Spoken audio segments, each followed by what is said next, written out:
Hello and welcome to the Try Talking Sport podcast hosted by me, Joanne Murphy. Whether you are an athlete, adventurer, endurance enthusiast, or simply have an interest in sport, you have come to the right place for inspiration, motivation, encouragement, and as always, plenty of entertainment.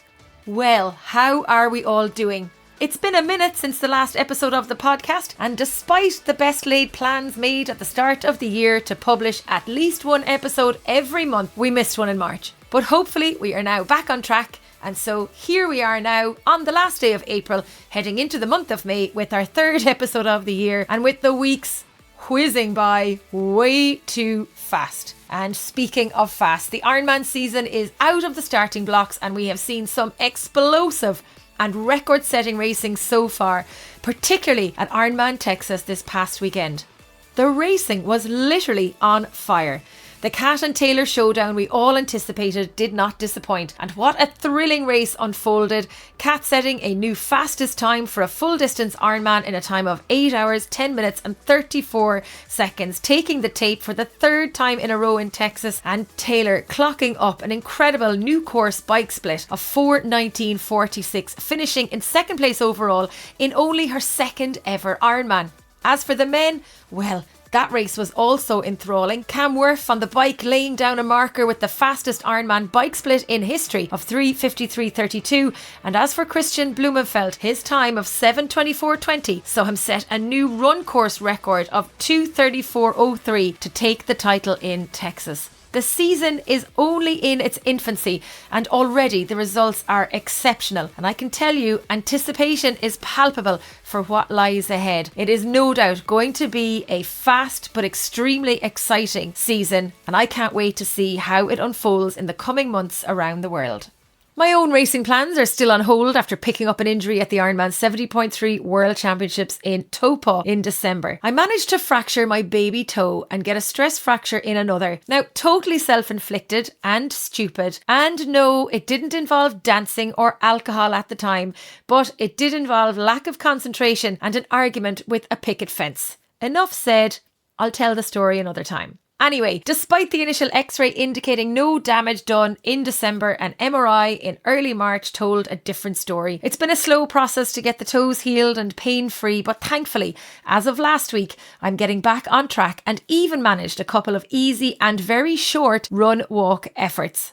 I've 2 tests done now, and so far so good. Fingers crossed the gym work, cycling and swimming I've been doing over the past few months will stand to me when I do finally make it to the start line of a triathlon this year, whenever and wherever that may be. The Mondello 24 cycle in June is still on my radar, but I am nowhere near the level of fitness I had this time last year, heading into Ironman 70.3 Majorca. There's still a few weeks left to get race fit for Mondello though. I am away with the family this week visiting Italy. It's our first time here and we're very excited to enjoy some Italian hospitality, food and wine and spectacular sights. However, the training for Mondello will be on hold until I come home, unless I manage to hire a bike and cycle on a couple of occasions in Lake Garda over the coming days. Now, maybe that's a plan. And of course, I didn't forget to pack my Nuasan. So if you want to get your hands on some of their fabulous products, be sure to use the code TTS15 to get 15% discount online on www.nuasan.com. Once I'm back from Italy in mid-May, it is full steam ahead into the announcing and presenting season with a summer business lunch in Galway ahead of a busy weekend of gymnastics. I'll be doing some work with Water Safety Ireland in Galway before hosting a conference in Dublin for Sport Ireland. And then I'm headed to Ironman 70.3 Rapperswil in Switzerland to kickstart my Ironman race announcing for the season. And I am very much looking forward to getting back into the mix of the triathlon action. Thankfully, it's shaping up to be another busy season ahead with Ironman 70.3 Bolton in the books the week after Rapperswil, and the season kicks up a notch again as we move through the summer months. The announcing adventures got underway earlier this month with the Four Islands epic race in the Kvarner region of Croatia, a mecca for thrilling mountain bike racing. 5 days of conquering the rocks on the islands for the racers. It was lots of fun, and I can't wait to head to the Swiss epic later this summer for more MTB excitement. In a very cool Swiss connection, I had the pleasure of the company of Daniela Reef and her partner Jen in Galway last week when they were on their Easter break in Ireland. I have to admit, I was pinching myself with the opportunity to spend quality time away from the spotlight with both Daniela and Jen. And what a very cool and fun way to spend the bank holiday Monday. Touristing in Galway, enjoying the sights, sounds and the fine fare of the city in glorious sunshine with two simply incredible humans. And it got me thinking too how truly special our triathlon community is. The people we meet, the opportunities we are afforded and the memories we can create, all connected through a love of sport and triathlon. And speaking of people we meet through sport, our community in Galway and in particular our triathlon, cycling and running community lost a very special member last month. The husband of one of our Galway Babes riders, our crew member Pat Duran, who sadly passed away in mid-March following a bravely fought battle with a brain tumour. A very special man, he touched the lives of all of those he met along the way with his warmth, his cheeky smile, the twinkle in his eyes and his kindness to help, support and encourage those who were lucky enough to call him a friend. A light went out in Galway in all our lives. He was taken way too young for his family, in particular his wife Marie, son Ronan and daughter Aoife, alongside his brother, sister, many relatives and lots of friends who all mourn his passing and miss him every day. Life will never be the same for us all without Pat in it. But his passing reminded me that really nothing is guaranteed and we should not take anything for granted. Life is for living. Opportunities are for taking. His passing, a stark reminder that we really should cherish every day that we are alive, that we are fit, healthy and able to follow our passion for sport and achieve extraordinary dreams. So give your loved ones an extra hug this week. Tell your friends you appreciate them. Thank your training partners, your coaches, your colleagues and all of those who enable you to pursue your goals in life, in sport and beyond. Rest in peace, Pat. Culasov Achara. And now to the heart of this episode and to our guest Laura McEvoy, whose life was almost cut short in October 2022 at the age of 20 when she was involved in a devastating car accident that changed her life forever, leaving her with a spinal cord injury at L1, fractured vertebrae in her neck and a cracked skull. Told she might never walk again, Laura refused to accept defeat. Through sheer determination and the unwavering support of her family and friends, she defied the odds, rebuilding her life step by step, facing life's toughest challenges with remarkable resilience and passion. A former competitive Irish dancer and outdoor enthusiast, Laura found her way back to the activities she loved and discovered new passions along the way, from learning to walk again with crutches and AFOs to abseiling and climbing the iconic Rathlin Wall at Fairhead. She has redefined what it means to overcome adversity. Today, Laura is a passionate advocate for accessible outdoor adventure, working with organisations like Mountaineering Ireland, Tollymore and Accessible Adventures Ireland to create inclusive opportunities in climbing, paddle sports and hiking. She's raised thousands of pounds for the Outdoor Partnership, earned multiple climbing qualifications and is leading the way in organising major inclusive and adaptive expeditions. This past weekend, she was part of a paddling and camping adventure on Lough Erne. As if that wasn't enough, Laura is also making her mark on the court as a wheelchair basketball athlete for Northern Ireland. With her sights set firmly on the Commonwealth Games in 2026, her motto, "Say yes to everything," captures the spirit of a woman who isn't just surviving trauma, she's thriving. And in doing so, she's inspiring others to believe that their limits are only the starting point. Now go grab a cuppa and enjoy the show. Laura McEvoy, welcome to the Try Talking Sport podcast. It is such a pleasure to be able to chat with you again. We met at the Outscape conference in Northern Ireland. I'm delighted to get you on the podcast. So how have you been and what have you been up to? It's lovely to be here, Joanne. Yeah, thank you very much for having me on your podcast. Yeah, I suppose it's been all go recently. Since meeting you at the Outscape conference, I've been excited to come on. And so, Laura, for people who don't know who you are, will you tell me a little bit about your background? So, I'm 23 years old. I live in Northern Ireland and basically I was involved in a road traffic collision just over 2 years ago. And prior to that, I was in my final year of midwifery. I was a competitive Irish dancer, loved all things outdoors, loved the gym, loved all things activity. Anything that got my body moving, I've always been just crazy about. So yeah, as I said, I was in my final year of midwifery, so I had my life planned out really from then on. And then the car accident happened, so it kind of it kind of turned things on its head, I suppose, and kind of manage that. What So happened with the car accident? So that was back in 2022. I was driving home from university on a Friday. It was really rainy. Going around a corner, I was braking and my car spun, and a lorry came around the corner and hit me.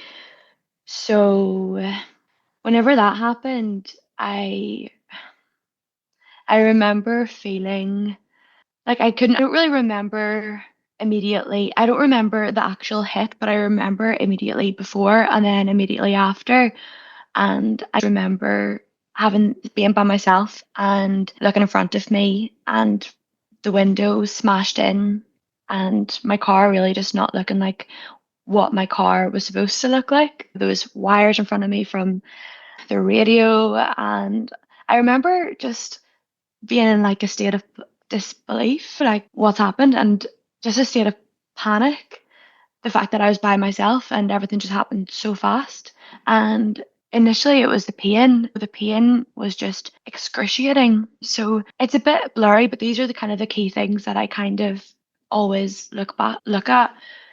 Whenever I think of that situation, it's like I'm looking at it from like a bird's eye view, like it didn't actually happen.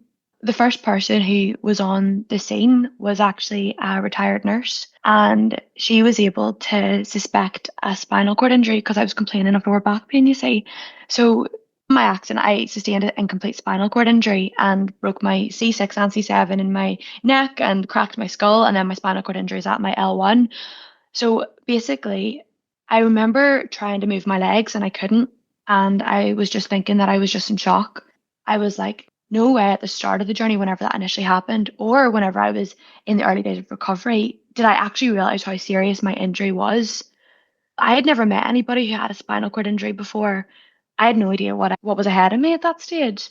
So I really, you see, that retired nurse, the way she held my head, neck, and spine in place, I actually have so much gratitude for her because if it wasn't for her, I really think that my injury could have been a lot worse, like higher up. Because I broke my neck, like I could have had my spinal cord injury from my neck and been completely paralyzed from below, like from my neck down. Instead, it was where my waist is. So initially, it was paralysis from my waist down.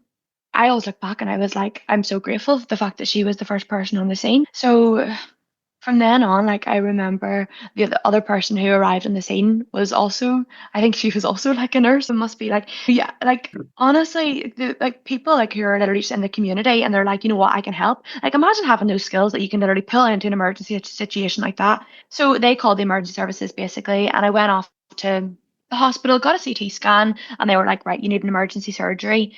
Whenever I was told that I needed a surgery, I was like, I never had a surgery before. I was like, is this optional? They're like, no, it's not optional. So that really scared me because I was like, frig, like I'm actually going to have to be put under like a general anesthetic, be put to sleep. And I was like, God. So I was in excruciating pain and I had to wait until the consultant came on call the following morning. So you see that night, first of all, having to get an MRI with a broken back. And if anyone has been through an MRI, you know that you've got to remain completely still. There needed to be 8 people to transfer me from bed to bed. And it was excruciating. I can't even imagine right now the pain that I was in. I can't even imagine it. And you know what it was like? You see, that night before my surgery with the spinal cord injury, like not operated on, it was like contractions that were coming like every like minute and a half. I was getting these spasms every minute and a half throughout the whole night. And it was the most excruciating thing ever, you know? And that, yeah, but that MRI was traumatizing, it really was. And throughout that night, there was only like limited pain relief as well because it was on a Friday night. So I think the pain management team weren't there. So I had to wait to get my pain sorted as well. So there was only limited medication that I was able to have that night, which was a lot. And then I remember my dad, like the first time seeing my parents, they kind of just like looked at me and were like, it's gonna be okay, before I was going in for my CT scan. And there was an amazing nurse who was in the Royal in Belfast. And it's not a hospital procedure for your mum and dad to be able to stay in the hospital room with you, but there was a nurse who advocated for me and I remember, and she went out and was like, you know what, this girl, I was 20 at the time, she, if that was my daughter, literally refused to leave. So she went out and advocated for me, and my mum and dad were able to stay with me that night. And I remember my dad held my hand like the whole night, standing beside my bed. And I was like to him, I was like, Dad, your back's gonna get sore standing there beside me. And he was like, what are you doing? Like, worrying about me. But you So honestly, must have been so afraid, Laura. I was just so focused on the pain. Like, I remember the pain, to be honest. And I just wanted the pain to be over. So the morning came and I was supposed to go in at 8 o'clock. I was brought down to the theatres at 8 o'clock, but then there was another emergency that came in. So I actually was kept in the side room for like 2, 3 hours waiting on that emergency to clear out, which was awful because within that time, my pain relief was wearing off. And yeah, that was really awful. That was really awful. What stage, Um, Laura, did they tell you that you had a spinal cord injury and that the after effects of the crash were going to be so severe? so like the first few weeks is a bit blurry. I don't remember the specific moment that anyone told me, but I remember the moment that they said to my mum and dad that the surgery was a success, but we can't guarantee that Laura will ever be able to walk again. And I can't imagine what that was like for my parents hearing that.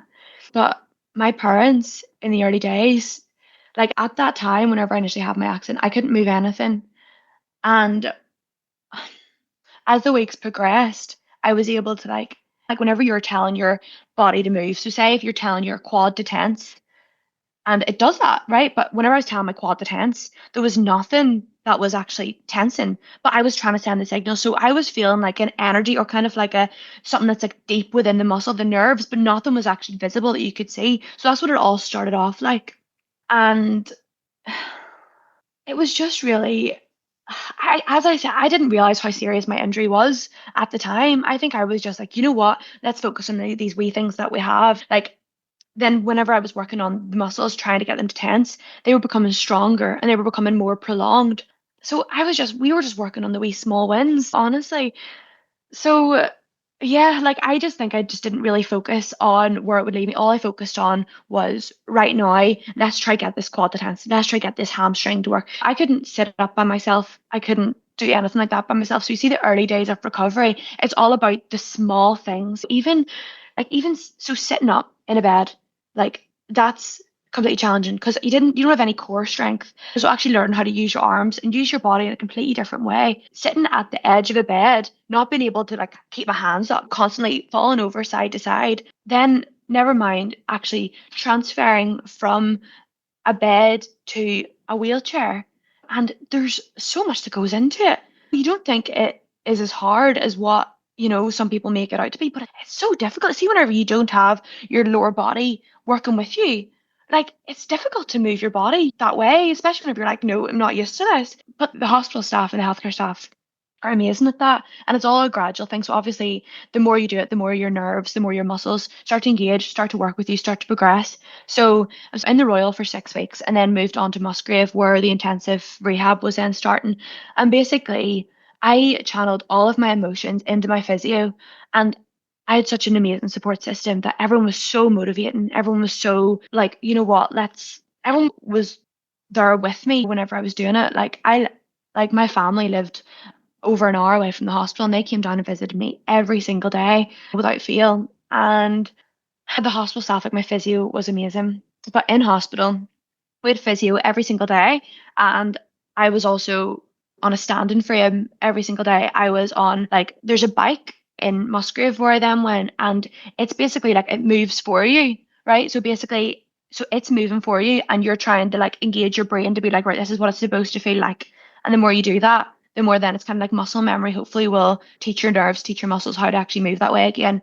And then I also brought in like a yoga mat and was doing my own exercises outside of physio. So as I said, I just channeled all of my emotions into my physio. And it was motivating because I was seeing these improvements. So it just allowed me to keep going and keep going. So I was in hospital for total about 5.5 months. And at the end, whenever my discharge date was coming up, the hospital was actually going to allow me to be discharged still in my wheelchair. And a couple of weeks before I knew my discharge date, I was like, I can do this. I can keep going. Because at this stage, I was able to walk like, on the parallel bars and able to kind of walk a couple of steps. And I was like, no, I can do this. And it scared me as well because I was like, I've been in here for 5.5 months. Going back home, expected to bounce back completely into normal whenever your life has completely changed. That's so scary. So I was like, no, I was scary to the thought of coming home, but also I was like, I don't want to be by myself without physio. And I was like, I need to support right now more than anything because I want to get back on my feet. So basically, they kept me on for an extra week, but because of hospital resources, I was in for already a length of time. They were like, can't keep you on anymore. But what we can do is every month we can have you back for a physio session. So whenever I was leaving hospital, I was like, right, okay, like gonna have to got enrolled in a gym every single day. I was at the gym. I was doing a gym session every single day for about an hour and a half, and then I was coming home doing more physio. I was on the standing frame again every day, but got my own wee bike that was moving for me. All these things every single day, and with the help of my mum, turned into like my physio. She was like commander sergeant, keep me accountable, which is amazing. But it's also very difficult on some days. Like some days your body's cooperating amazing and you're noticing those wee changes. But then there's the days where it's incredibly frustrating whenever you've done something the day before and it worked, but then the following day it's not working. And it's like it's hard to not get frustrated sometimes and you're just like, oh, just move like it did before. How did you deal with that? Because even when you're talking about moving from the bed into the wheelchair and how physically challenging that is, but even the mental aspect of moving from the bed to the wheelchair or at home, and when things just don't work, like the mental resilience that you had to find from somewhere to just keep going is incredible. You see, before my accident, whenever I was in secondary school, I would have struggled a bit with my own mental health. I would have struggled with anxiety. And from that, I was always wanting to combat that. So before my accident, I was always into how can I be in control of my mind? So literally from the age of like 16, 17, I've been reading like books on the brain, neuroscience, all things that just allow you to actually be like, you're in control of your brain, you're in control of your mind. And it takes a long time to kind of change your thoughts and change like the neural pathways. I think because I had that kind of foundation before my accident, I think it really helped me whenever I actually came to a big challenge like this. So a week after I had my accident, I lost my nanny. And then the following week after that, I lost my papa. So within the space of 3 weeks, I had my life-changing accident and then also lost the two people who were closest to me, who was my mum's mum and dad. And like that was incredibly difficult. Like I couldn't go to the funerals or anything like that. And I remember at the early days, I was just like, you know what, I'm doing this for you. I'm doing this for you. So I gathered strength from them. I did. I gathered strength from them. And I've actually, the whole way through my journey, I kept like a journal, like a written journal, and then also like a video diary. So my mom always like put the camera up like literally every day. So some days it would be like 20 seconds, sometimes it would be like 6 minutes. You know, but it's really good to look back on. But the journaling, I felt really helped me. And it's really good now to look back and kind of have appreciation of that's how I felt then, but look how I feel now. And it's good for whenever those challenges come up that you can kind of be like, I know I felt this emotion before, but I know that I've been able to get over it. It's gotten better. So yeah, the mind and just taking a step back and actually being inquisitive with where your thoughts are going and what you actually need right now, listening to your body. What do you need right now? Do you need time to yourself? Do you need to be around loved ones? Do you need a hug? Do you need to get stuck in? Do you need to just channel your emotions, get angry? Listen to your body. What do you need right there and then? In terms of you now, so you left the hospital in the wheelchair. You're not in a wheelchair full time now though, because when I saw you in Northern Ireland at the conference, you were using crutches. So you have worked yourself out of the wheelchair. Yeah, I have, and it's been a very slow process. So like it's not like muscle recovery, bone recovery, I it's nerve wouldn't say it's recovery. been slow. Mother of God, you were lying in the bed, told you might never walk less than 3 years ago. And here you are doing, which we'll get into in a few minutes, lots and lots of exciting adventure stuff. But for you, it probably feels like a very slow process. But considering where it could have gone and where you could be, like that resilience that you've had, that determination has seen you progress, I imagine, quickly by maybe medical standards. Yeah, exactly. And like spinal cord injuries are weird, right? You'd look at me whenever I'm walking with crutches and just think, oh, she's got a broken leg or something. But little do you know, actually, like below my knee doesn't really, like I can't flex my feet. They were called AFOs, so like ankle foot orthotics, which keep my foot in like a flex position. So they help me walk a lot. But you wouldn't know by like looking that like I use that. And also like my glutes don't work. And my abductors, which is like the side of your glutes and like go down the side of your leg, they don't work either. Really, you look at my legs, right? Below my knee doesn't work. My glutes don't work, which are such a big muscle. And then my abductors don't work, which is like a really big muscle. But I've worked on getting back my strong quads and my hamstrings, and I still continue to work on my glutes and my lower leg. But just with spinal cord injuries, nerve damage, very complex. Some nerves are just more damaged and severed than others. I still work every day to try and get things, and you do get things back. But on those nerves where there's more damage, it's a slower process. So yeah, spinal cord injuries are very interesting, very complex. I You suppose know, there's so like individual to every individual that has one. None are the same. Let's move on a little bit from the recovery from the accident because that's continuing every day. As you mentioned, you're still doing stuff every day. At what point was the turning point where you've kind of shifted from that recovery mode into more, I need to get my life back together mode and get out adventuring and get out enjoying all the activities that I enjoy, the outdoors, albeit some of them have shifted. And obviously, as well, this advocacy piece where you're trying to show people how they can get their lives back and also advocate for people who have an acquired injury. so the first part of that question was like when did it all shift? So actually, whenever I was told that I was leaving hospital in like 2 weeks' time, it put this fear in me that it was like, what am I going to do whenever I leave hospital? I was like everything stopped. And I was like, right, I'm just going to have to try and rebuild everything. And so obviously physio was a massive thing, but also I was like, I need more than that. I need more than of my life to consist of just working on my recovery. So I took the approach of saying yes to everything whenever I left hospital. And I got involved in like different voluntary services for different mental health charities as well. And then also I said yes to like different sporting opportunities. So just trying out loads of different adapted sports or para sports. So I showed up to, it was actually a Paralympic Ireland Talent ID day, and there was loads of different sporting opportunities. And within Northern Ireland, a lot of people who are in the adapted sport or para sport actually showed up to that day. So I got loads of contacts from that day. So from one of those contacts, I got invited along to rock climbing day, and I met. And I'd never done rock climbing before, but I met two amazing guys who were really keen on kind of pushing the adapted rock climbing movement. And I was like, yeah, like I love today. Like it was class, like getting out of your body, just shunning into your brain, focusing on where you're going on the climbing wall. Really enjoyed that. And this was a few months after I got out of hospital. So I said to them, I was like, I've always wanted to do something extreme to mark like a year after my accident. And at this stage, I was kind of like, I didn't know what it was. So whenever I brought it up to them, they were like, right, okay, leave it with us. And then they came back with the idea of Fairhead in the north coast of Ireland. And Fairhead is like a mecca for like, the climbing community. And it's a 100-meter cliff off the north coast of Ireland.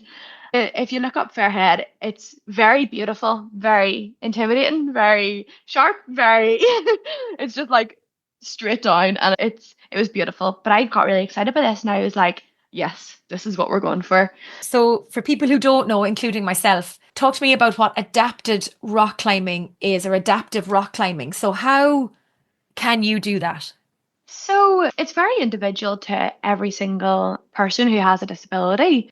So Adapted is just whenever you're adapting it to your own specific needs. So what looks for me won't be the same as it is for everybody else. Everybody has different mobility, different strengths, different, like there's people who climb with one hand and their climbing journey is going to look different to what mine is. My climbing journey is going to look different to someone who has no use of their legs. So for me, the Fairhead was about like abseiling down and then pulling myself back up again. So at this stage, because I didn't really have much use of my legs, we decided to like pull myself back up with like something called a Jumar. So basically it was like hundreds of pull-ups to get myself back up to the top of the rock. But in the middle of halfway through, we were able to put on like a portaledge on the cliff, and we had our lunch like literally in the middle of a cliff, like looking over, and you Right. saw like I think it was like Rathlin Island, like across, and it was unreal. It was surreal. All my family and friends and all were literally like at the opposite cliff, like cheering me on. It was class. But so the adapted rock climbing bit, the guys, like this was obviously the first time that they had done like an adventure like this with not the stereotypical piece of rock climbing equipment that they would use. So there was a lot of kind of like ins and outs and kind of problem solving with them, but and a lot of different rope devices, which I couldn't say that I'm confident in naming. But it was adapted for your particular needs to allow you to be able to abseil down and then to climb back up. What was it like? Was it exhilarating? It was amazing. It was amazing. And like I wasn't scared because the guys who I was with were so confident in it and they were like, you've got nothing to be afraid of, like you're 100%. So I was like, okay. So I think you see your attitude and how you feel towards the experience is shared by the people who are sharing that experience with you. So you see if you sense any sort of anxiety from other people, it's going to make you anxious. So you see if you just go into things and you're just like, you know what, let's give it a go, like let's try it out, and you be confident, then it'll make the participant be confident. It's kind of contagious. And can I ask, has the accident shifted your mindset to be less afraid of things? Like, Yeah. you know what I mean? You've gone through this life-changing accident that could have killed you, could have paralyzed you. So now do you literally take life by the horns and go, actually, I'm going to do that because it's an extreme challenge. I've been through horrendous things and I'm going to go and enjoy myself because I know I'd be scared to do the mountaineering. It's like I feel with all those adventures and all those challenges, whenever you have this complete change of physicality, it's kind of like a question to yourself, can I do it? And a lot of people will be like, I can't do it, I can't do it, I'm not even going to try. But it's kind of like a challenge yourself. It's can I do it? Just give it a go and see if you can. And all the things that I've tried, like and people that I've met, it's always been a lot better than what I've thought that it was going to be. You know what I mean? Yeah. And whenever you said about has gone through a scary time, made me not scared of like other things, I think like I see with my like disability, I have so many other things that I'm like worried about now. Like there's so much problem solving whenever you have like you're walking with crutches. Like whenever I'm walking, I can't just walk and look around like the beautiful scenes because I'm constantly being like, right, what's in front of me? Where am I placing my crutch? Where am I placing my foot? Is this a solid ground? Is it going to slip? And then obviously I have chronic pain as well and chronic fatigue, so it's kind of like always tying those things. So what? I see in life. I'm more worried about those things that like I've actually found that all the other like wee things that I used to worry about, I don't worry about anymore because I'm just like, you know what, let's just get there. You know what I mean? Yeah, I Sorry, I totally feel get like I it. go off on a tangent sometimes, but No, I totally get it. I absolutely get it. And in terms of that mental resilience, you mentioned earlier that that you're in final year midwifery, you were an Irish dancer, you're an avid gym goer. Does it feel now through the physical activities that you're able to do like your mountaineering, your abseiling, you've got this big kayak challenge coming up. I saw you were surfing recently as well. Being able to do all of those things, do you think they've helped you heal from the accident? 100%. What really helped me was I actually got involved in a wheelchair basketball club. And I started off just going for the sense of community because you had other people who were using wheelchairs and who'd been through their own different traumas. And you know what? It was just like you got to be able to just to play basketball and you didn't have to worry about whatever's like disability was. No one cared. You're just like, you're here to play basketball. But basically, I started playing about a year and a half ago, and I play for Northern Ireland now, so do I. And I go over to England and stuff quite a bit. And yeah, I'm developing a lot, which is amazing. I play basketball 4 days a week, like at the And minute. was basketball ever something that was on your radar before the accident? No, I could never even do any sort of like ball handling skills. Like because I was an Irish dancer, any ball skills were not in my skills. Because whenever I tried to kick a ball before or something, like it just used to go like right behind me because like my legs were like. But so I've actually developed the skills. We're getting better. But I love wheelchair basketball. Love it so, so much. And because I was so sporty before, it's given me the adrenaline rush that I love. And it's rough sometimes. It is rough, but I love the challenge of it, and I love developing, and I love having setting myself goals and that. So it's really helped me along with like the different adventures that I'm organizing. And you see, because I've actually developed that community with the Wheelchair Basketball Society, I've actually been able to like invite a lot of the people who I know into like the kayaking and the rock climbing. And it's things that they've never tried before and that they're giving it a go. So it's amazing because you're opening up more experiences for people who couldn't find the experiences before or just struggled to find someone who was able to support them. Do you know you have the biggest smile on your face when you talk about that integration across the different sports there? You can see it. You can Yeah. see how much it means to you to be able to advocate for other people to get involved in the sports that you love. Like you can literally, I'm sure people, when they're listening, will see the smile in their heads now that I've mentioned it for the passion that you have for helping other people. I think you always kind of put yourself in other people's shoes. And it just really helped me. And it just has made me realize that whenever I couldn't find the resources whenever I was in hospital, and there's a lot of people out there who are like, where do I go? Where do I turn to? Am I going to be able to do these things? And like the best thing to do is just try different experiences. Like honestly, like I kind of came to a conclusion and you can't do any wrong following what your interests are, following where you're curious. Because yeah, like you're capable of a lot more than what you think. And I think you can just gain so much from having different experiences and meeting new people. But like we're social beings. The more people, the more experiences, the more conversations we have, the more doors open.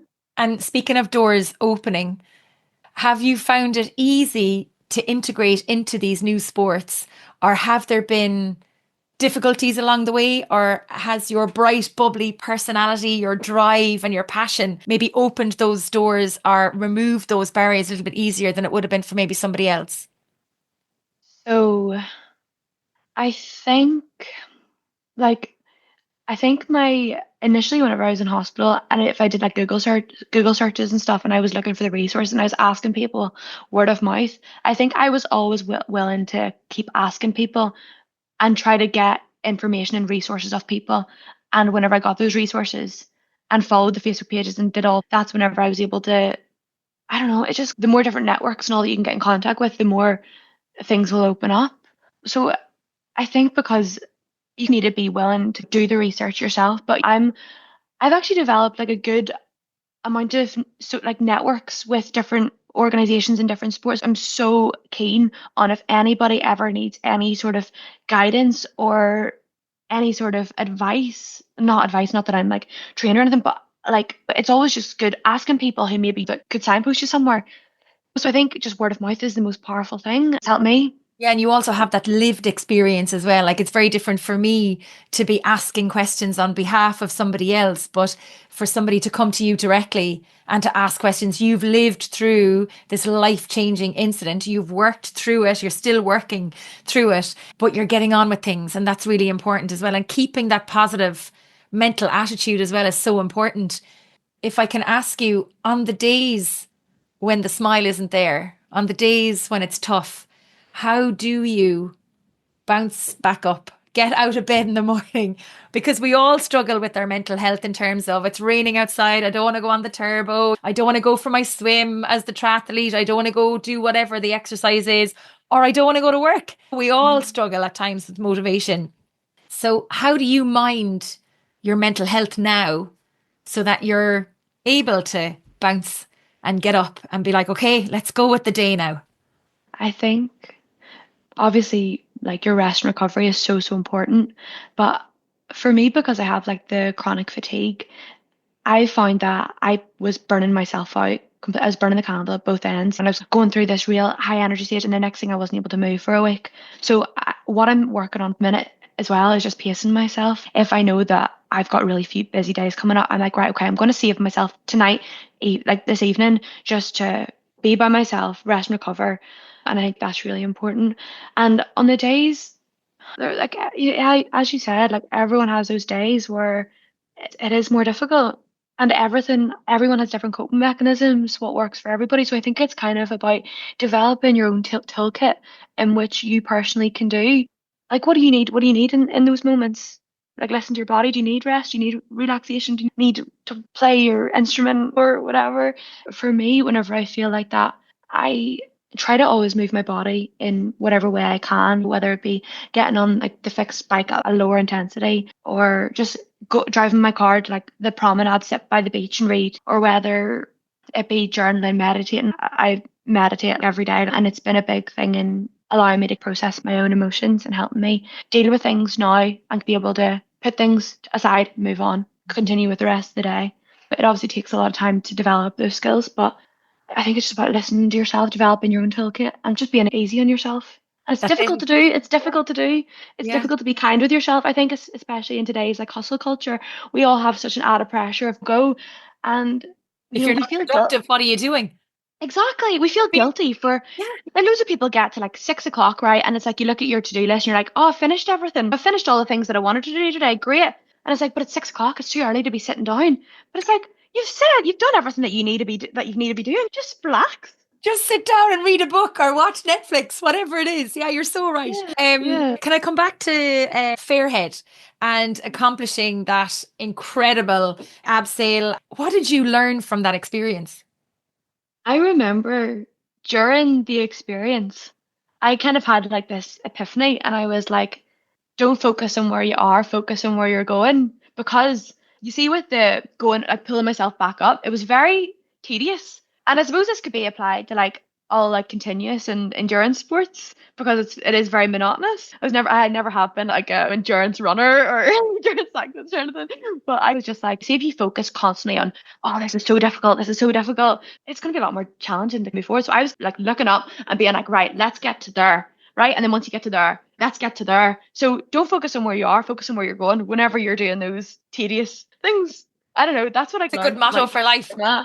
Yeah. It's a good motto. Yeah. And when Yeah. you completed the challenge, how did you feel? Oh, amazing. Amazing. It was just like, it was like euphoric, especially because like we had such a beautiful day for it. And like my friends, like even my friend's family even came to support me. And like just looking around and being like, it's like an hour and a half away and you had to be there like right early in the morning. And the fact that like one of my friends traveled from Dublin and all to come over and be there with me. And it was just so amazing. And like the fact that like all these people from like the rock climbing community had all gathered to help me with this challenge. So there was just a group of like people who had just done it like voluntary out of their own bat. And it really surprised me. I was like, wow, like people really care and people are really willing to help and really willing to support. So like that was like an amazing insight. And you also raised lots of money as well, didn't you, from that challenge? Yeah, we raised £5,000.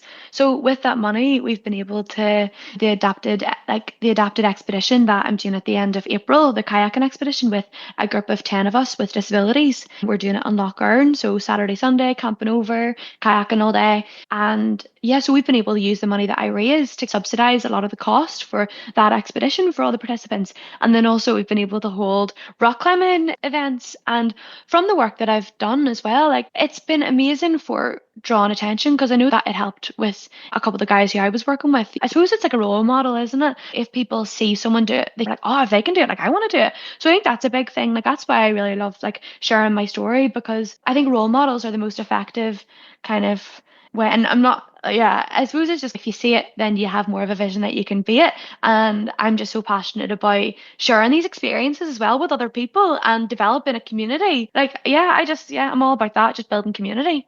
So speaking of role models, who's your role model or who inspires you to go and achieve all these incredible goals? So whenever I was in hospital, I was given this book called Lucky by Ed Jackson. And I read it in hospital, and Ed Jackson had gone through a spinal cord injury himself and basically was told he'd never walk again. And a year after his accident, he climbed Snowdon. So him and his wife, Lois Jackson, they developed a charity called Millimeters to Mountains. And literally, as the name goes, Ed went from moving his toe millimeters to being able to climb mountains. And I was like, you know what, so many similarities. I was like, he can do it, I can do it. So he set himself that year challenge to climb Snowdon. I was like, I want to do a year challenge. I was like, that's what like drove me, inspired me. So actually, no, they're a charity based in England, and I had always followed them on Instagram, and they take on 8 beneficiaries every year. And from the beneficiaries, I always followed their own stories and followed what they were doing in their own like recovery stories and all. They were taking on new beneficiaries, and I was like, you know what, I'm just going to apply. I'm just going to apply to be like a beneficiary and see what comes from it. I didn't think I'd get it because obviously Northern Ireland didn't have any beneficiaries in Northern Ireland, and I applied for it. And then I got a call from Lois, and she was like, yeah, hi, you've been accepted. And I was like, I feel like I'm talking to a celebrity right now.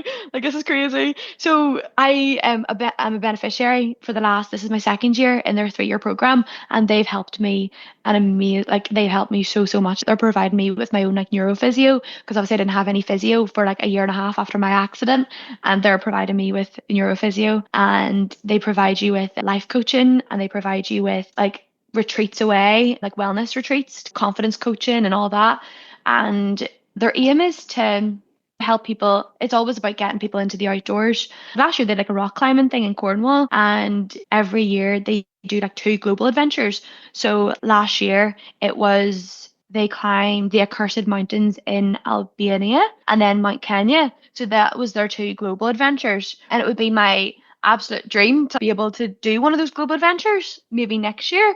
But they also have a walk the coast on every year, so I'm setting myself a goal to walk more at that than what I did last year, because I walked my furthest distance with them last year at Walk the Coast, so I want to continue to push myself and develop that and progress it a little bit more this year. But they've been amazing because again, Census community, you're talking to other people who have been through traumas, been through different adversities, and it's really inspired me to do the same work and work with people and chat to people who've been through traumas and adversities themselves and support each other to grow within it.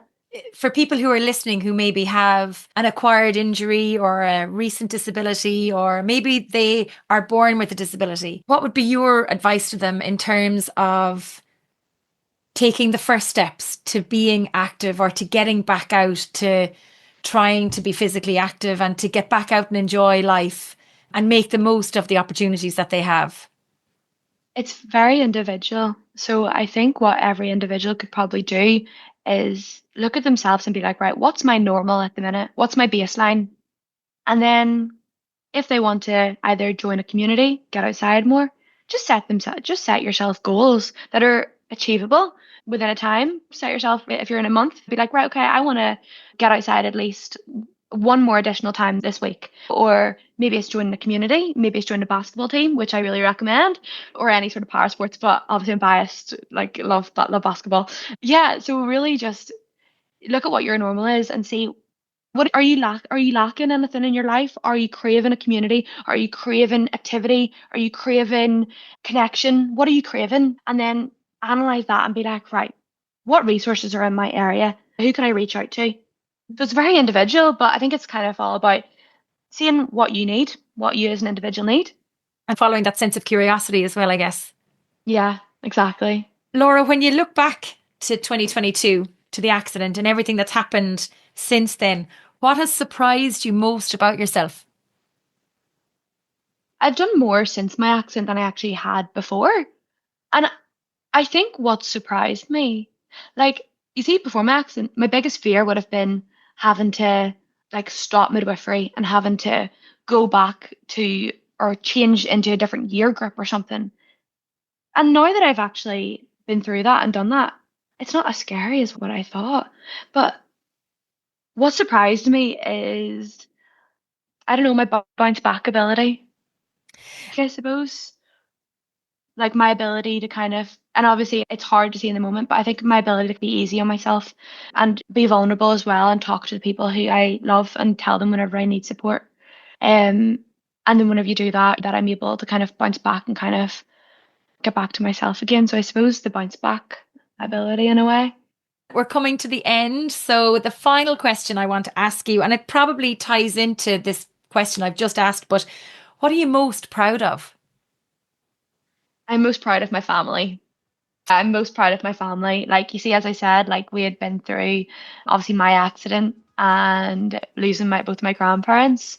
And I'm most proud that my family have stuck together and we're so much stronger and so much more close, and we appreciate each other all so much because of it. So yeah, I'm very proud of my family.